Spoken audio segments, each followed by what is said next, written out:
आपके बात करते करते देखिए मैंने जब बात करनी शुरू की थी तो 19 पे था, फिलहाल 20 साढ़े 20 के लेवल आ रहे हैं। ठीक है, इसकी बुक वैल्यू है 14 रुपए और यहां पर आपको खरीदारी करने की राय कि एक बड़ी वजह तो है ही कि इसकी बुक वैल्यू के आसपास थोड़े से ऊपर ये ट्रेड कर रहा है। इसका 52 वीक हाई 29 रुपए था, वही 30 रुपए के टारगेट हम आपको दे रहे हैं, तो वैल्यूएशन तो अट्रैक्टिव है, लेकिन सिर्फ यही वजह नहीं है। देखिए यहां पे वजह यह है कि ये फास्ट ग्रोइंग कंपनी है। सितंबर Are you paying excessive brokerage? If your brokerage is 0.5, 0.4, 0.3, then stop. Yes, you are paying excessive brokerages. Trade with Samco Securities at flat rupees 20 per order. Yes, you heard it right. Trade with Samco Securities at flat rupees 20 per order. You trade in 10 lot of options, 20 lot of options, or 50 lot of options. Doesn't matter. Your brokerage remains flat rupees 20 per order. Click on the link to register. Account opening is absolutely free online and takes less than 5 minutes. Remember, brokerage is flat rupees 20 per order. काफी मुश्किल भरा quarter था तमाम companies के लिए cross segment, और उस समय इस कंपनी ने 25% की ग्रोथ हासिल की है।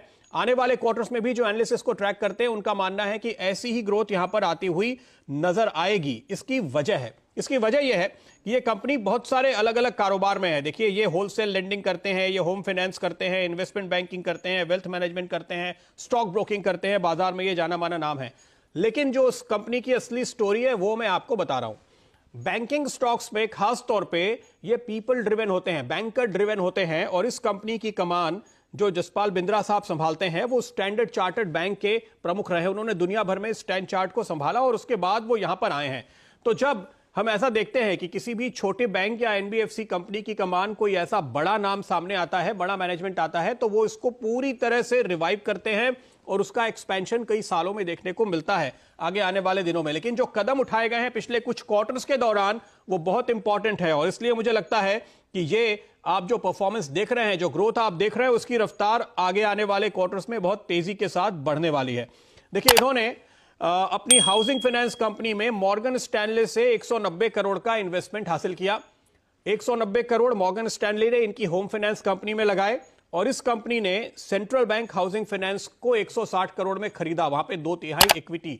तो ये एक्सपेंशन हुआ होम फाइनेंस के सेगमेंट में जो इन्होंने किया, इनऑर्गेनिक ग्रोथ साफ तौर पे, और उसके लिए फंडिंग इनको मिल रही है। क्यों मिल रही है? क्योंकि क्रेडिबल मैनेजमेंट है, और फाइनेंस के बिजनेस में यही तो होता है।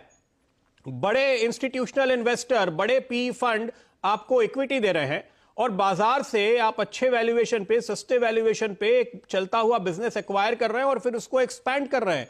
तो दोनों तरफ ये एडवांटेज है। जब इस तरह का एक बड़ा क्रेडिबल नाम हो तो वो फायदा आपको मिलता है और आप बहुत तेजी के साथ एक्सपेंशन कर पाते हैं, जो यहां पे हो रहा है। लेकिन ये अंतिम चीज नहीं है। 64% स्टेक यहां पर सेंट्रल बैंक के होम फाइनेंस में एक्वायर करने के साथ साथ कंपनी की कोशिश जारी है कुछ और ऐसे डिस्ट्रेस्ड एसेट्स ढूंढने की और उनको एक्वायर करने की। तो बैंकिंग सर्किल के लोग ये बता रहे हैं कि आपको आने वाले दिनों में और खबरें सुनने को मिल सकती हैं। जैसे कि पिछले साल ही आपने सुना, इन्होंने अल्ट्रूरा फाइनेंस सर्विस को एक्वायर किया, माइक्रो क्रेडिट के सेगमेंट में एक्सपेंशन करते हुए। इस समय आप देखिए पिछले साल इंडसइंड बैंक ने बड़ा एक्विजिशन किया था। माइक्रो फाइनेंस वो सेगमेंट है जहां पे सारे बड़े बड़े बैंक्स लगे हुए हैं, और वहां पर इन्होंने एंट्री ली एक्विजिशन के जरिए पिछले साल। एमएसएमई सेगमेंट में इनको एंट्री लेनी थी, इन्होंने एल&टी फाइनेंस से सप्लाई चेन का पोर्टफोलियो एक्वायर कर लिया। तो ये जो स्ट्रैटेजी है ये बहुत ही यूनिक है और बहुत ही खास है, जो मैं आपको बता रहा हूं कि आपको इस समय मौके मिल रहे हैं। ये मुश्किल का दौर है, बहुत सारी कंपनियां अपने बिजनेस को रिस्ट्रक्चर कर रही हैं, वो अपने कुछ कारोबार को किसी सब्सिडरी को अलग करते हैं, उसको आप एक्वायर कीजिए। और चूंकि क्रेडिबिलिटी है, चूंकि मैनेजमेंट का एक नाम है, इसलिए आपको फंडिंग मिल रही है दुनिया के बेहतरीन कंपनी से, पी फंड से। तो ये जो बिजनेस मॉडल है ये आपको बहुत क्विक रिटर्न आमतौर पे देगा, क्योंकि आपका पोर्टफोलियो बहुत तेजी से बढ़ेगा।